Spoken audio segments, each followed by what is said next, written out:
Nesse vídeo eu queria continuar um pouco a falar sobre a questão da ética profissional. Talvez esse tema exija mais de um vídeo para não ficar muito longo. Vamos ver aqui quanto dura essa explanação, digamos, mais introdutória. E dependendo aí do tempo, eu desmembro em 2 vídeos ou 3 vídeos talvez, né? E no primeiro vídeo, no último vídeo que eu postei, eu falei de uma questão da ética profissional, que é oferecer ao cliente o que ele pode pagar, né? Os cursos deveriam, eu sei que há ali e acolá um momento em que isso é oferecido, ensinado para o aluno, exercício profissional, coisa do gênero, mas são matérias muitas vezes tratadas como absolutamente secundárias, né? Tratadas de maneira burocrática, muitas vezes até pelo professor, os alunos também, né? Aquela coisa, vou fazer a matéria porque tem que fazer, quando na realidade nenhuma matéria pode ser colocada sem importância. Todas têm importância e todas merecem um estudo constante e um aprofundamento, né? É natural do curso superior, e a ética não é diferente, né? A ética toca em tudo, toca na estética, toca no exercício profissional, mas toca também na questão estética. Se você se aprofundar, você vai entender isso melhor, né? Bem, eu citei o Kant, né, um filósofo importante que vai oferecer algo que nos leva a pensar na questão ética, né? Que é o livro, eu citei o livro, né? Crítica da Razão Prática, né? Como o próprio nome diz, a prática é o sensível ao nosso dia a dia, à nossa experiência. E aqui eu queria falar sobre um tema muito delicado, né? Que também deveria ser colocado isso no curso, durante o curso, sem medo, né? De enfrentar as verdades que isso leva, né, a gente a enfrentar, né? Eu me refiro aqui à questão do comissionamento, né? Ou RT, reserva técnica, né? Se você pegar o código de ética, diz o seguinte, né? Vou explicar melhor o que é isso, onde eu quero chegar, você vai entender logo, mas o código de ética diz que você, ao fazer um projeto, a sua fonte de renda é o cliente, ponto final, né? Lógico que você pode fazer um projeto, você pode construir, você pode fazer um projeto, ter uma loja, sei lá, ser um executor de paisagismo e você oferecer ao cliente outros serviços, né? Isso se desmembrar, ou seja, ter uma atuação até comercial, né? Mas o caso do comissionamento, né, no caso do recebimento de, digamos, adicionais por comissão, exemplo, né? O mais comum é a especificação. Eu especifico determinado material e a empresa me paga um comissionamento. De acordo com a ética profissional, isto é antiético, tá? Não se faz isso, né?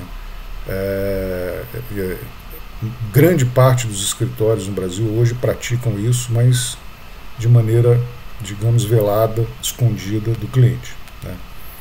E eu tenho sérias restrições a isso.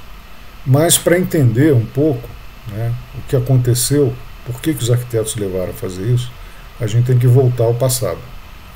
E houve uma transformação na formação do arquiteto que eu acho discutível, mas isso não significa que não possa ser retomada, né?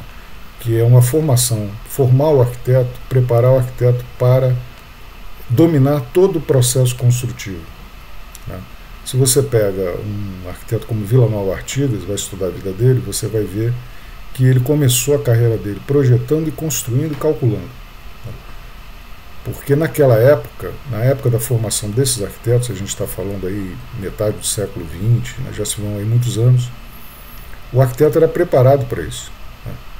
Ele projetava, construía, né? Ele tinha uma formação de canteiro de obras que se perdeu, né? E o arquiteto foi saindo aos poucos do canteiro, deixando para o engenheiro, deixando para outros que executam, e foi se limitando à prancheta. E isso causou problemas, né? Só hoje a gente se dá conta de como isso não foi bom, né? Porque naquela época, na época de Vila Nova Artigas, ou arquitetos como Oswaldo Bratic, por exemplo, Me lembro de uma entrevista dele a uma revista de arquitetura em que ele dizia isso, que na época dele ninguém pagava por papel. Essa é a verdade. As pessoas, os clientes, não dão valor a papel. Né? Não dão valor a papel. Há pouco tempo tive uma reunião com um cliente, você está explicando o projeto, a pessoa está olhando para aquilo como, sabe, com absoluta desatenção, desprezo. Eles não dão valor, eles contratam um projeto, mas não dão valor, eles dão valor à obra construída. É isso que o cliente dá valor ao final das contas. Né? Não é projeto. Eles não entendem o valor do projeto. Então, para eles pagar, sei lá, 20 mil, 30 mil, um monte de papel, né? Fazendo uma casa aí, você ganhando aí um bom dinheiro, né? É uma casa de bom padrão, um bom cliente, você ganha um dinheiro aí, mas ele, né, no fim das contas, ele dá aquele dinheiro sem dar muito valor a papel, porque para ele o que vale é a obra construída. Né? Então esses arquitetos, os arquitetos foram saindo da obra, ficando limitados ao seu escritório, ao projeto, que óbvio tem o seu valor, porque o projeto é o quê? Você tem que dizer isso para o cliente. O projeto é a realidade simulada. Né? Você está simulando a realidade. Né? Como o cara faz quando vai lançar um foguete. Tudo aquilo é simulado em laboratório. A ciência vai estudar como aquele foguete vai, sei lá, vai à Lua e volta. Né? Como aquele foguete, né, um satélite vai ser colocado. Tudo no espaço, tudo aquilo é calculado para depois lançar. Ninguém vai lançar um foguete e vamos ver no que vai dar. Né? O projeto de arquitetura, né, grosso modo, né, fazendo aí essa analogia, né, é a mesma coisa. Né? Quer dizer, eu estou simulando a realidade, né, para evitar imprevistos. É um baita do investimento que o cliente não entende. A gente tem que explicar. Quer dizer, a profissão do arquiteto é ingrata nesse sentido, porque diferentemente de outros, né, como no caso do médico, todo mundo sabe para que serve um médico, mas ninguém sabe exatamente para que serve um arquiteto. É uma série de confusões, estereótipos, criados até pelos próprios arquitetos, né, vão estereotipando, né, colocando a gente nessa figura de decorador, de dominador de tendências e modismos na arquitetura, quer dizer, as coisas mais estapafúrdias, né? E isso vai tirando, de certa forma, uma visão da necessidade do projeto, da necessidade do arquiteto fazer o projeto. Né? Mas ao sair do canteiro de obras, que é o que interessa aqui, né, esse valor de projeto acabou sendo aviltado. Né?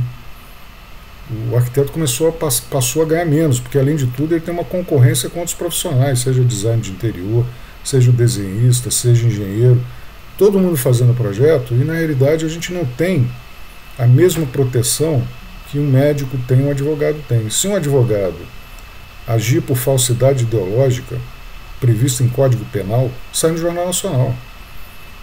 Se um médico atender, agora nessa pandemia, nessa loucura, um cara se faz de médico para vender remédio, e deve ter até isso, né? Alguém que se faz de médico e aí vai atender, vai se aproveitar do desespero dos outros. Se isso for descoberto, sai no Jornal Nacional, sai na mídia de uma maneira geral, né? Porque é falsidade ideológica. Mas o arquiteto, quem atua como arquiteto, né, e é o que mais tem, e não tem diploma, não tem nem capacidade para isso, aqui eu respeito e assumo que é possível ter arquitetos autodidatas, né? Há vários casos. Né? Inclusive aqui no canal postei um documentário sobre o Zanini Caldas, espero que você tenha visto, tá aí, se você não viu, veja. Né? Estude o Zanini porque merece. Né? Ele era autodidata. São casos, né, que a gente... me lembrei agora do Tadao Ando no Japão.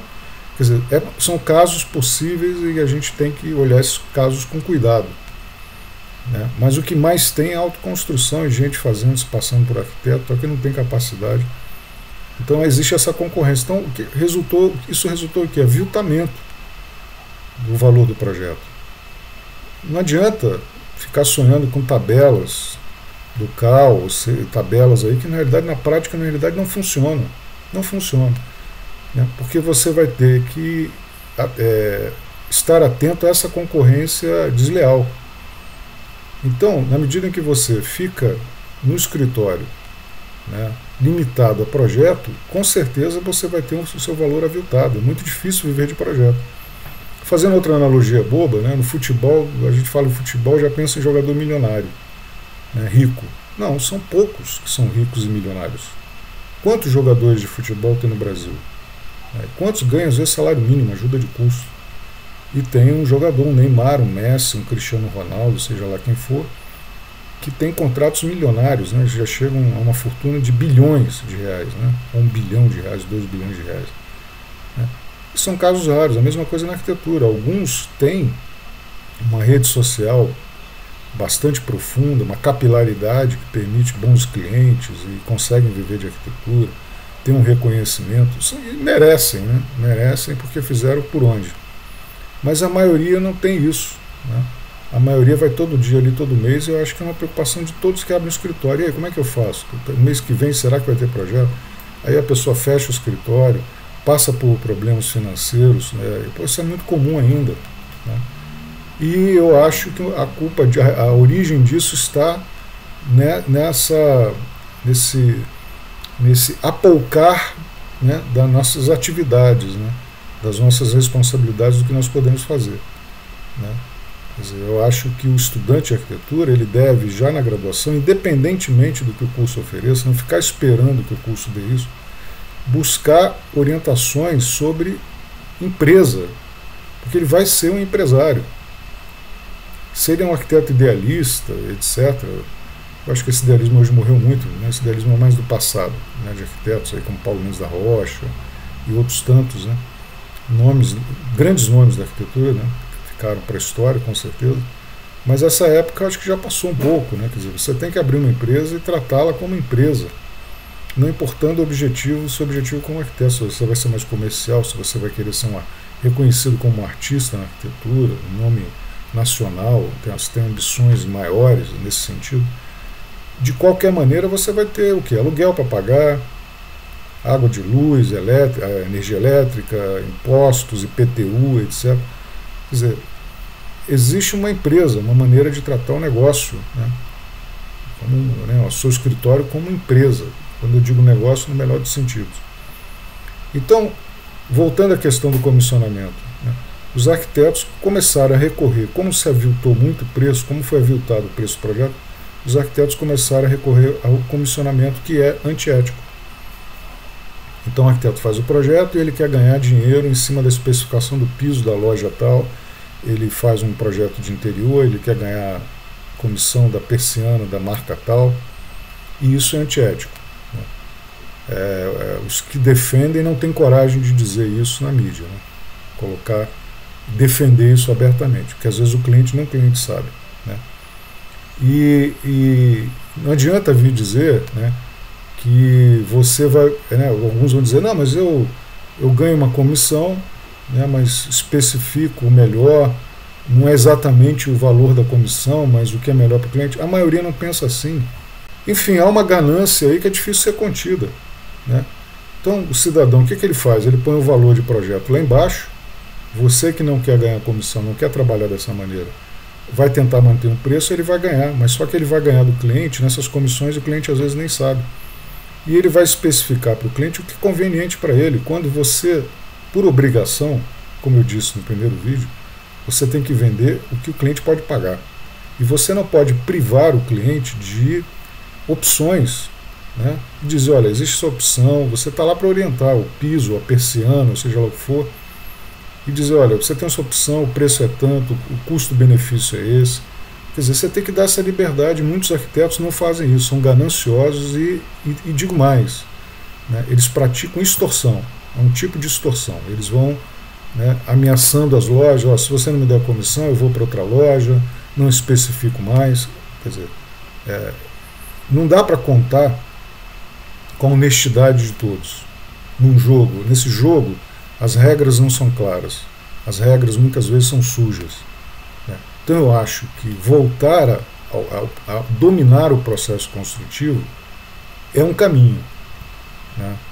Ou seja, você tem um escritório, projetar, construir, né? Inclusive há tempos atrás, não é tão recente, uma revista de arquitetura no Brasil publicou, fez 4 projetos feitos, 3 no Brasil, 1 na Argentina, onde os arquitetos eram empreendedores, ou seja, O projeto era ali executado, né, o projeto feito, a obra executada pelo arquiteto digamos, uma parceria com o engenheiro, uma construtora, ou ele mesmo é dono da construtora. E o interessante é provando que são arquitetos que foram, digamos, tiveram um norte comercial, mas fizeram boa arquitetura. Então, você ser comercial, você querer ganhar dinheiro, viver bem, nesse caso, né, isso não significa, não implica implica em porcaria, né, implica fazer porcaria, né, ser comercial no sentido ruim da história, né. Você pode ser um empreendedor da arquitetura, fazer bons projetos, empreender, incorporar. Então, esse retorno ao canteiro de obras, a dominar todo o processo, né, é uma maneira também de quê? Da gente, inclusive, atuar onde outros não vão poder atuar, né? Dominar esse espaço, voltar a dominar e ocupar esse espaço que antes foi nosso, né? Essa é uma maneira, né? E o ideal, óbvio, é o quê? A partir disso, né, de um reconhecimento do arquiteto na sociedade, ele mudar a imagem dele, né, é possível que isso, como consequência, faça com que os honorários se elevem, né, fiquem, digamos, mais justos em relação ao trabalho que nós temos no escritório, que o cliente não tem a mínima noção do trabalho que aquilo dá. Então nós temos que voltar a dominar e não vender só papel, mas vender a construção, a execução da construção e por aí vai, né? Voltar a dominar esse processo construtivo, né, no seu todo. Bem, acho que me alonguei um pouco, né? Eu acho que merece um outro vídeo que eu vou postar depois, né, em outro dia. E voltando ao Kant, né, no livro dele, Crítica da Razão Prática, ele faz a diferença entre fazer o bem para o bem-estar, ou o bem-estar do bem, né? Então, o cidadão que pratica o comissionamento, o recebimento de reserva técnica, essas comissões, ele está fazendo bem para o seu bem-estar, mas não para o bem-estar do cliente, né? Ele está fazendo para ele, né, para, digamos, a saúde financeira do escritório, o seu conforto, etc., mas ele não está seguindo a ética. Existe ali algo maior, suprassensível, vamos colocar assim, uma regra formada que todos deveriam seguir. No próximo vídeo eu vou falar talvez de uma mudança dessa ética, mas aí a gente tem que fazer um acordo entre nós, mudar a regra do jogo, né, e tornar a coisa mais justa e mais clara. Eu vou deixar isso para o próximo vídeo, né, e trazer outras considerações que talvez tenham faltado aqui. Até a próxima.